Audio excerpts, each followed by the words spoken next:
네, 오늘 하나님께서 우리에게 주신 말씀은 전도서 4장입니다. 전도서 4장 1절에서 12절 말씀을 우리 같이 한번 보시겠습니다. 성경을 찾으신 줄 알고 같이 12절까지만 합독하겠습니다. 내가 다시 해 아래에서 행하는 모든 학대를 살펴보았도다. 보라, 학대 받는 자들의 눈물이로다. 그들에게 위로자가 없도다. 그들을 학대하는 자들의 손에는 권세가 있으나 그들에게는 위로자가 없도다.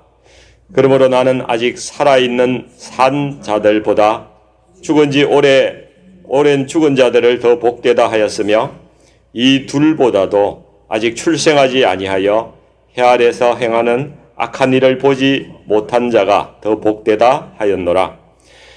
내가 또 본적 사람이 모든 수고와 모든 재주로 말미암아 이웃에게 시기를 받으니 이것도 헛되어 바람을 잡는 것이로다. 우매자는 팔짱을 끼고 있으면서 자기의 몸만 축내는도다. 두 손에 가득하고 수고하며 바람을 잡는 것보다 한 손에만 가득하고 평온함이 더 나으니라. 내가 또다시 해 아래에서 헛된 것을 보았도다. 어떤 사람은 아들도 없고 형제도 없이 홀로 있으나 그의 모든 수고에는 끝이 없도다. 또 비록 그의 눈은 부요를 족하게 여기지 아니하면서 이르기를 내가 누구를 위하여는 이같이 수고하고 나를 위하여는 행복을 누리지 못하게 하는가 하여도 이것도 헛되어 불행한 노고로다. 두 사람이 한 사람보다 나으면 그들이 수고함으로 좋은 상을 얻을 것임이라. 혹시 그들이 넘어지면 하나가 그 동물을 붙들어 일으키려니와 홀로 있어 넘어지고 붙들어 일으킬 자가 없는 자에게는 화가 있으리라. 또 두 사람이 함께 누우면 따뜻하거니와 한 사람이면 어찌 따뜻하랴. 한 사람이면 패하겠거니와 두 사람이면 맞설 수 있나니 세 겹줄은 쉽게 끊어지지 아니하느니라. 아멘. 네, 오늘 이 말씀으로 고난 인생길을 함께할 나의 위로자는 누구입니까? 이런 제목으로 같이 말씀을 나누기를 원합니다. 원래 103세가 되신 그 연세대학교 명예교수 김형석 교수님, 그분이 이렇게 말씀하시더라고요. 나이가 한 60이 정도는 돼야 이제 사람이 철이 들기 시작한다고. 근데 이 전도서는 가만히 쭉 읽어보니까 사람에게 좀 철이 들라고 하나님께서 우리에게 주신 말씀인 것 같아요. 사람이 좀 고생도 하고 넓은 세상도 보고 이렇게 하면은 좀 철이 들잖아요. 근데 전도서는 우리 인생을 이렇게 하늘에서 쭉 내려다보는 그러한 느낌을 줍니다. 하나님의 시각으로 우리 인생을 바라보게 하고 또 영원이라는 시간 속에서 우리 인생을 바라보게 함으로써 우리 인생을 너희가 한번 생각해봐라. 이런 이제 글이라고 생각이 됩니다. 그 하나님께서 우리 인생을 어떻게 보라고 말씀하시는가 하는 첫 번째 시각은요, 이 영원한 시간입니다. 영원한 시간 속에서 너 자신을 한번 바라다 봐라. 우리 한국의 시골에 있다 보면은 가끔 이렇게 오래된 무덤을 보지 않습니까? 처음에는 어떤 자손들이 이제 그 무덤을 돌보다가 그 자손도 돌아가고 몇 세대가 이렇게 지나고 나면은 돌보는 이도 없고 누구의 무덤인지도 모르고 아무도 기억해 주는 사람이 없어집니다. 우리도 죽은 후에 100년, 200년, 300년이 흘렀다고 생각해 보십시오. 누가 우리를 기억하겠습니까? 아무도 기억하지 않습니다. 전도서에는 한 세대가 가고 또 한 세대가 오되 이 땅은 우리보다 오래전부터 있었고 앞으로도 계속 있을 것이라고 이렇게 말씀하고 있죠. 그리고 지나간 세대는 잊혀지고 앞으로 오는 세대도 그 다음 세대가 기억해 주지 않을 것이라고 이렇게 전도서에서 말씀하고 있어요.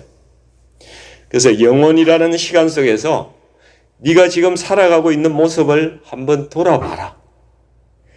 조그만 일에 울고 속상하고 화내고 시기하고 팔아 떨고 그렇게 살아가는 그 너의 모습이 과연 어떤 의미를 가지고 있는 거냐? 이 영원이란 시간 속에서 너는 네 삶을 어떻게 살아가고 싶냐? 지금처럼 그렇게 의미 없는 작은 일에 그냥 네 감정을 싣고 흔들리면서 그렇게 살고 싶니? 이런 질문을 우리에게 던지는 거예요. 또 하나님께서 우리에게 두 번째 생각해 보라고 하는 것은 우리가 모두 다 죽는다는 것입니다. 예. 변하지 않는 사실이죠. 사람도 죽고 짐승도 죽고 착한 사람도 죽고 나쁜 사람도 죽고 신앙이 좋은 사람도 죽고 그렇지 않은 사람도 다 죽습니다. 저도 죽고 여러분도 죽습니다. 여러분 내일 죽는다고 한번 생각해 보세요. 내가 내일 죽어요. 여러분은 오늘 어떻게 살겠습니까? 내년에 죽는다고 생각해 보세요. 올해를 여러분은 어떻게 사시겠습니까? 여기서 영원히 살 사람처럼 그런 생각으로 살지 말라는 겁니다. 너무 욕심부리고 이기적으로 살거나 다른 사람 마음 아프게 하면서 왜 그렇게 사느냐는 거죠. 다들 죽을 때 껄껄껄 뭐 이렇게 하면서 죽는다고 그러잖아요. 그죠? 다 아시죠? 그죠? 더 사랑할 걸, 더 베풀며 살 걸, 더 용서하며 살 걸. 그래서 다 껄껄껄 하면서 이제 죽는다고 그럽니다. 하나님께서 우리에게 생각해 보라고 하는 세 번째 관점은요, 사람이 자기 생각대로 사라지는 게 아니라는 거예요. 빠르다고 달리기에서 늘 이기는 것도 아니고요, 강하다고 전쟁에서 늘 이기는 것도 아니라는 것입니다. 똑똑하다고 돈 잘 버는 것도 아니고, 서울대학교 나왔다고 성공하는 것도 아니고, 많이 배웠다고 잘 사는 것도 아니라는 것입니다. 사람이 제 마음대로 하면서 사는 것 같아도 자기 인생의 이 주권이 자기한테 있는 것이 아니라는 것. 그것을 너희가 알아라. 이렇게 말씀하는 겁니다. 그래서 이 세 가지를 다 모아서 한번 생각을 해보니까 인생은 히브리 단어로 헤벨, 어제도 우리 전도사님이 말씀을 하셨는데 이 헤벨이라는 거예요. 헤벨. 우리 성경에는 이 헤벨이란 말을 헛되다 이렇게 번역을 했어요. 근데 이게 이제 뜻이 안개나 수증기 입김이란 거죠. 잠깐 머물렀다가 없어지는 그러한 것을 헤벨이라고 이야기를 한다는 것입니다. 그래서 이런 관점에서 우리 인생을 바라보면은 생각이 좀 넓어지는 거예요. 좀 성숙해진다는 거죠. 그런데 이 헛되다 이런 말을만 듣고 허무하다 이렇게만 생각할 수가 있어요. 그렇지만 그게 아니다. 그 헤벨이라는 그 안개 너머로 계신 하나님이 계시다는 것입니다. 이 전도서를 통해서 하나님이 계신 것을 발견하라는 것입니다. 지금은 우리가 좀 희미해요. 하나님이 잘 보이지 않고 좀 희미합니다.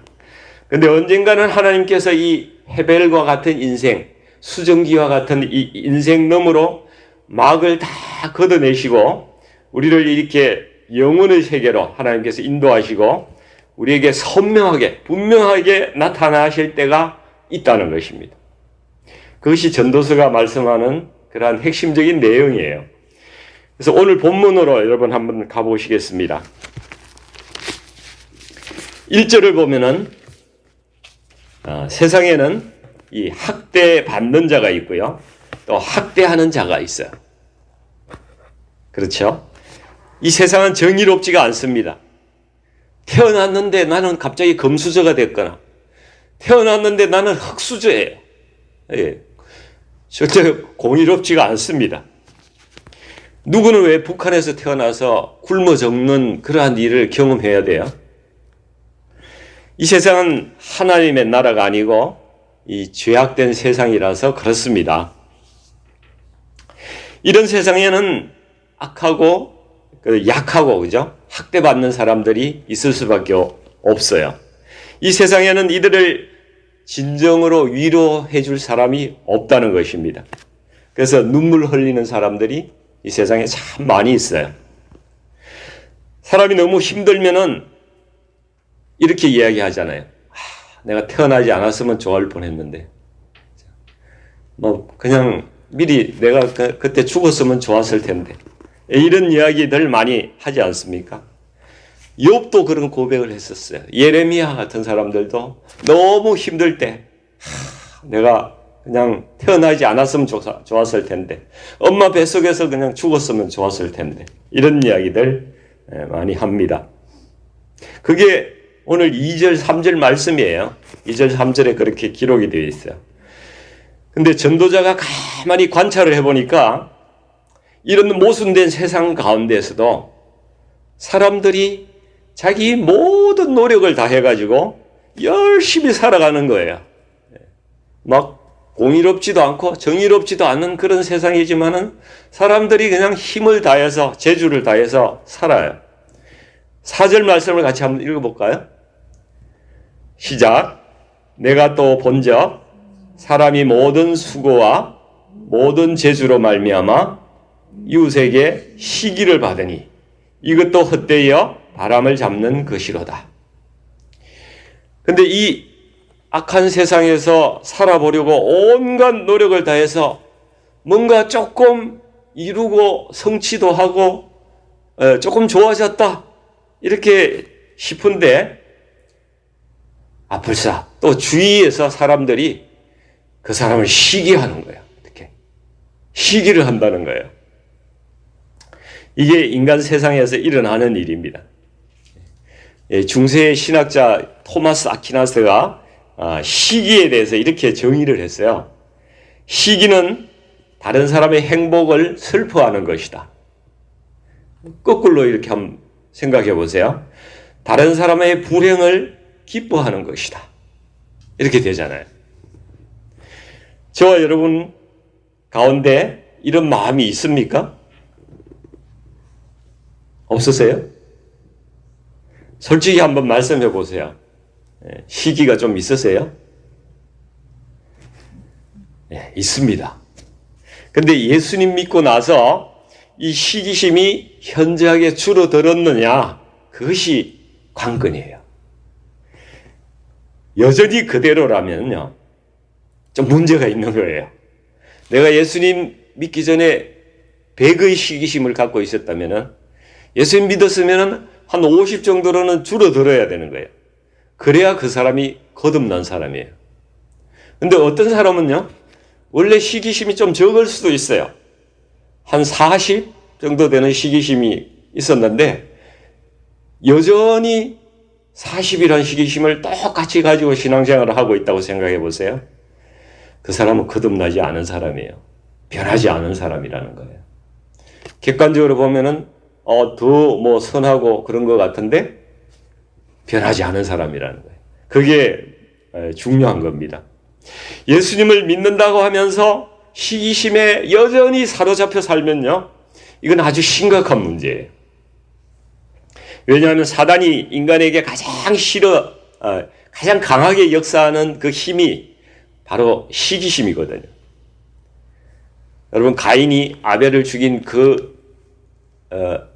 좀 악랄한 그 힘, 그죠? 사람을 막 역사하는 그 힘이 뭐였어요?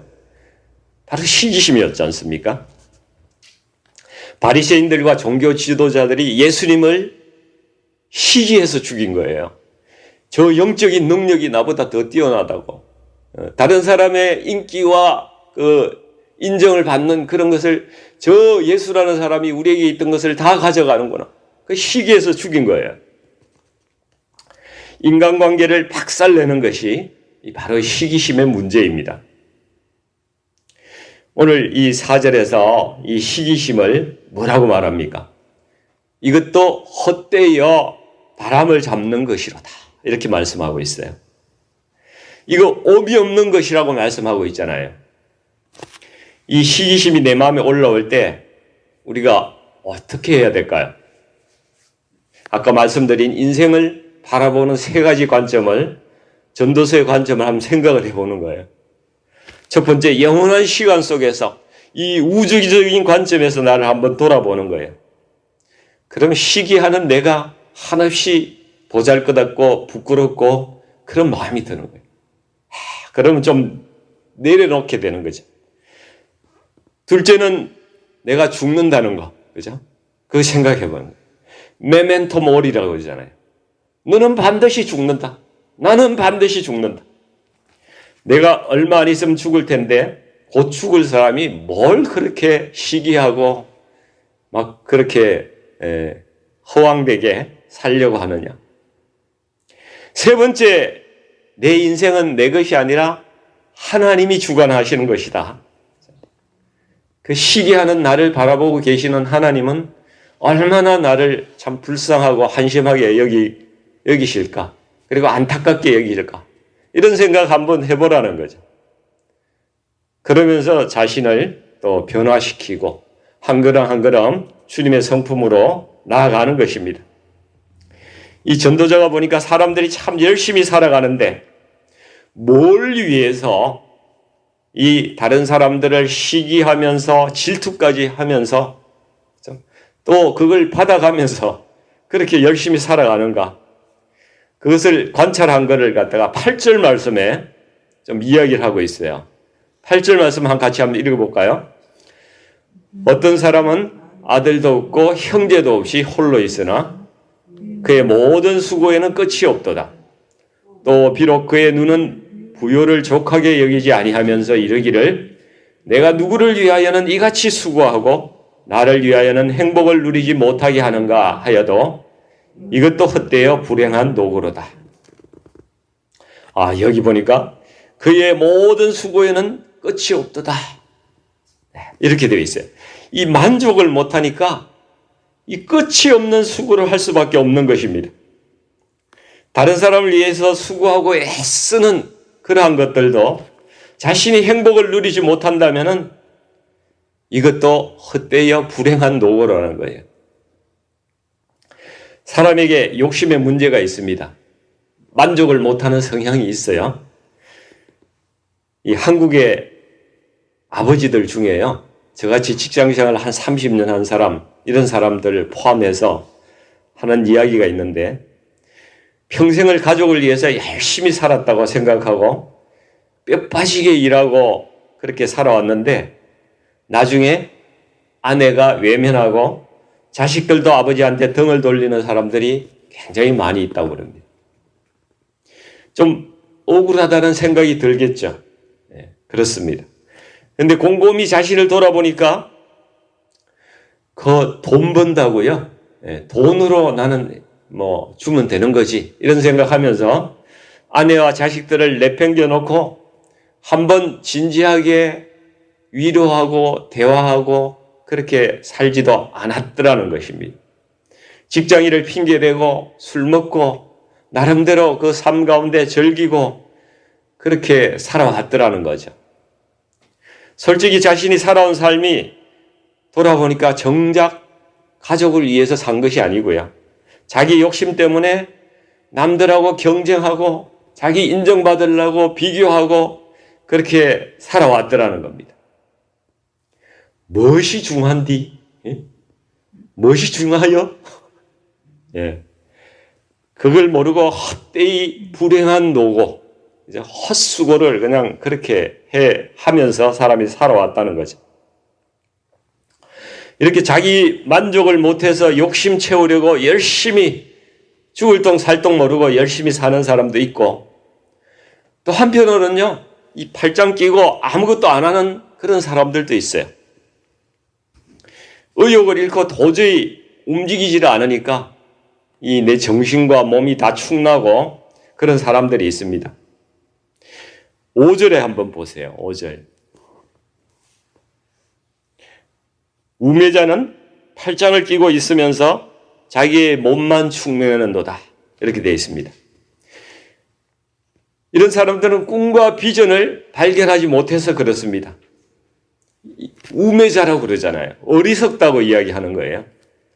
근데 요즘 우리 자녀들 중에 이런 경향이 많아서 정말 걱정이죠. 이런 자녀들 많습니다. 외부 환경 탓도 있긴 하지만은 요즘 젊은이들 두고 N포 세대라고 그래요. N포 세대. N이라는 건 뭐 여러 가지라는 뜻인데 연애도 포기하고 결혼도 포기하고 집 사는 것도 포기하고 너무 포기한 게 많아서 N포 세대라고 그럽니다. 열정을 포기한 삶을 살아가는 그런 사람들이 있다는 거죠. 이것도 살아가는 정답이 아니라는 겁니다. 그럼 어떻게 사는 것이 이 전도자가 바람직하다고 이렇게 이야기하는 것일까? 6절 말씀을 같이 한번 읽어볼게요. 두 손에 가득하고 수고하며 바람을 잡는 것보다 한 손에만 가득하고 평온함이 더 나으니라. 여러분, 두 손에 가득하고 채우려고 하는 것이 바람을 잡는 것과 같다. 이런 이야기입니다. 헛된 일이라는 겁니다. 그렇게 살다가는 가족도 잃고 친구도 잃고 때로는 이웃도 잃어버리고 나중에 심지어 자기 자신조차도 잃어버리는, 자기도 돌볼 시간이 없어서 그냥 불행하고 우울해지고 인생 다 헛되이 마감하는 그런 결과를 가져온다는 겁니다. 근데 이 말씀을 자세히 보세요. 한 손에만 가득하고 이렇게 돼 있어요. 한 손에만 가득하고 평온함이 더 나으니라 이렇게 이야기합니다. 그러니까 한 손은 채우라는 거예요. 한 손은 좀 가득하는 정도로 그렇게 살아가라는 겁니다. 그리고 나머지 한 손은 좀 비우면서 살아라는 거예요. 너무 욕심 부리면서 살아도 안 되고 또 너무 게을러가지고 이 한 손도 채우지 못하는 그런 삶을 살아도 그거 불행하다는 겁니다. 그래서 한 손을 비우고 또 한 손은 채우고 이렇게 살아라 그러는데 한 손을 비우라고 하는 것은 좀 더 가치 있는 삶을 살아가기 위해서 그렇게 비우라는 거죠. 마음의 여유도 있어야 되고 다른 사람의 손을 잡고 같이 이렇게 만져주고 그렇게 위로하고 가정도 돌봐야 되고 형제도 돌아보고 이웃도 돌봐주는 그런 안식, 그런 마음의 여유, 그런 평안이 있는 그런 삶을 살아가라고 말씀하고 있는 것입니다. 그리고 9절 말씀 보면은 두 사람이 한 사람보다 낫다고 말씀하죠. 이렇게 같이 가면 세상의 힘든 일도 이기고 위로를 받을 수 있다는 것입니다. 서로 협력하며 사는 것이 우리 인생의 가장 복된 일이죠. 10절에는 넘어질 때 일으켜 세워주는 위로자가 있어야 된다고 말하지 않습니까? 여러분, 우리에게는 이런 사람이 있습니까? 내가 또 다른 사람의 위로자가 되는 그런 삶을 살아가고 있습니까? 11절에 또 보면 함께 누우면 따뜻하다고 이야기하잖아요. 함께 누워서 도란도란 이야기하면서 행복을 같이 누리고 그렇게 가야 되는 거, 가정도 그렇고 우리 공동체도 그런 것입니다. 예전에 이런 실험이 있었다고 해요. 말 한 마리가요, 얼마를 이렇게 끌 수가 있는지, 힘을 얼마나 끌 수 있는지 실험을 했는데 한 2톤 정도의 그 무게를 이렇게 끌더랍니다. 그런데 두 마리를 이렇게 붙여놓으니까 산술적으로, 기계적으로 보면 4톤을 끌어야 되잖아요. 근데 두 마리가 끄니까 23톤을 끌더래요. 이건 좀 계산이 안 나오죠. 근데 생명체가 있는 그러한 존재들이 같이 연합을 하니까 엄청난 이 시너지가 생긴다는 사실을 실험을 통해서 증명을 한 거예요. 그래서 우리가 혼자 사는 게 힘들어요. 전도도 둘이 해야 파워가 있고요. 기도도 같이 해야 이게 영적인 파워가 생기는 것입니다. 우리 피곤한 인생길을 걷는 나그네들 아닙니까? 서로 힘이 되어주고 넘어질 때 일으켜 세워주고 어려울 때 손을 맞잡고 기도하고 슬픈 일을 당하면은 서로 위로하고 그렇게 살아가라고 이 전도서는 말씀하고 있습니다. 우리 가정과 교회가 그런 공동체 되기를 소원합니다. 마지막 12절에 보면은 이 삼겹줄은 쉽게 끊어지지 않는다고 이렇게 말씀하고 있어요. 삼겹줄. 저와 여러분의 이 가정과 교회를 지켜주는 이 삼겹줄, 연합하는 이 삼겹줄은 도대체 무엇을 말하는 걸까요? 제가 이번 주에 계속 삼겹줄이 뭐지? 삼겹줄이 뭘까? 이러고 있다가 가만히 들어보니까 제 입술로 삼겹살이 뭐야? 그러고 있더라고요. 우리를 지키는 삼겹줄은 믿음, 소망, 사랑, 그런 것이 될 수도 있게. 제가 생각해 본 거예요. 말씀과 기도와 성령, 또 우리의 삼겹줄이 될 수가 있다고 생각이 되고요. 삼위일체 하나님도 생각이 났고요. 근데 우리가 살아가는 세상은 혼자 살거나 혹은 너와 나 이렇게 이중적인 관계로 살아가게 되잖아요. 근데 거기에 하나님께서 너와 나 사이에 연합하면, 가정에서도 아내와 남편 사이에 하나님이 계시다면 이 연합이야말로 정말 마귀 사탄이 절대 끊을 수 없는 강력한 그러한 연합이 되는 것입니다. 튼튼한 삼겹줄이 되는 것이죠. 우리 가정과 교회가 바로 이런 관계, 하나님께서 함께 하시는 그런 삼겹줄이 되어야 되는 것입니다. 사랑하는 성도 여러분, 우리는 지금 우리가 어떤 삶을 살아가고 있습니까? 고통 가운데 있는 내 형제와 이웃에게 위로하고 손을 내미는 그런 사람으로 살아가고 있습니까? 아니면 아직도 내 지체를 시기하고 질투하는 그런 삶을 살아가고 있습니까? 내가 눈인데요, 눈. 눈이 가만히 보니까 저 입이 지 혼자 맨날 맛있는 거 다 혼자 처먹고 그렇게 누리고 사는 것 같아요. 그래서 입을 막아버렸어요. 그때만 영양실조로 눈이 멀어버렸어요. 교회라는 곳이 그런 곳이거든요. 우리 공동체는 그렇습니다. 우리가 이런 어리석음을 범하고 살아가고 있지 않은지 우리가 돌아봐야 되는 거죠. 우리가 살아가는 삶은, 세상은 고단합니다. 그 부인할 수 없어요. 우리 모두가 두 손으로 움켜쥐려고만 하지 말고 여러분 한 손을 비워놓는 삶을 살자는 것입니다. 그 손으로 위로하고 만져주고 나누어주고 베풀고 위로자가 되어서 살아가시기를, 그리고 우리의 참된 위로자 우리 주 예수님을 깊이 만나시는 그런 성도님들 되시기를 주님의 이름으로 축원드립니다. 같이 기도하겠습니다.